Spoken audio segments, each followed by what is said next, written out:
Most significant accomplishment today really builds off of what we've done already. Last year we presented on this where we linked education pathways to actually the jobs available in Mississippi, and this has taken the next step where we've actually built we call it Job Scout, and it's career exploration, and it's targeted at high school students.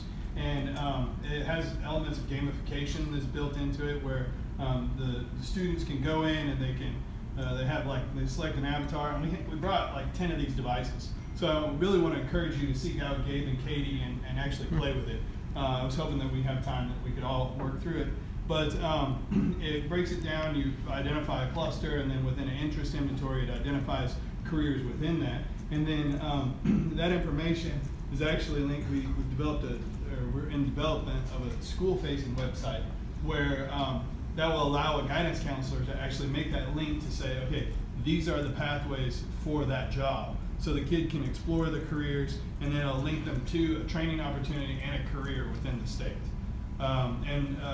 Katie has had this out and actually had some kids using it, and some of the stuff we found, there's the majority of the students that walk into it, we asked them ahead of time, so what do you want to do when you grow up? You know, what's the dream job? And the majority of them had a different dream job afterwards that was realistic and linked to a career within their area. So we're really excited to see how how the use of this app really informs not only the education pathways they end up on, but also how it links them to potential careers in the state. But definitely come play with it. Yeah. Has the outreach or the discussions that you've had with the guidance, you said this is high school guidance counselors? Correct. So what's the response been like? Because we tried something like this with not as fancy a tool in the grant in Rhode Island. And yeah. Basically the response we got was, we do very little in the way of sort of career counseling, and we don't have the bandwidth for actually, it because the staff and the time and everything is so limited at the high school level.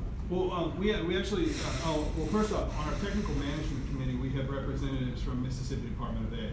And just as we rolled into this, Mississippi Department of Ed passed policy that said that high school guidance counselors have to spend 70% of their time actually counseling on college and career readiness. And so, so then there was a huge pushback. They said, well, what do we use? We're not equipped for that. We don't have, and so this has piggybacked right in on that. And as a member of our technical management committee, we have a representative from MDE that works with career and technical education, and we actually went and we sat down with them. We talked through the app. We said, okay, now these were the directors of career and technical facilities, career and technical training sites in the secondary environment, and we said, well, what would you need? Like, what on the school-facing side of things? What are the resources you would need, to make this useful to your school? And they outlined that there's a new student success plan where all kids have to annually revisit a student success plan, and so this is actually going to fill that requirement for the schools. So ideally, but yeah, so really that void of resources, and now leveraging the majority of their time has to be spent on these activities that they weren't doing traditionally. It's really created kind of a perfect situation. Any other questions? All right. Well, there will be when you play with it. You can find out if the job you're doing is really aligned to your interests. That was one of the things that we've had really good feedback on, and validating this process that it really does align to careers. I mean, one of the things that when it gave me my top 3, it was like I should be in agricultural research, I should maybe be a college professor, and something in human services. And the funny thing is I was an ag geneticist before I got into education, and now I teach curriculum instruction. And I mean, it's really spot on. And even our partner, Mississippi Department of Employment Securities, when they utilized the tool, and they were really surprised to see the accuracy of it, how it compares with several other career exploration and career interest surveys. So. And the app is downloadable. Not yet. Okay. One of the Yeah, one of the elements, kind of checking the boxes, we have to get Mississippi Department of Ed to endorse it. Okay. And they've been on board through the development, so that's just kind of a process we have to go. We'll let you know.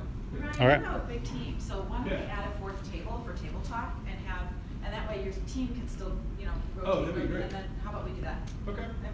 There's Yes, a sir. question. Have you guys seen any pushback on sort of the ed tech data collection? What is this? Yeah. They're stealing our kids' information.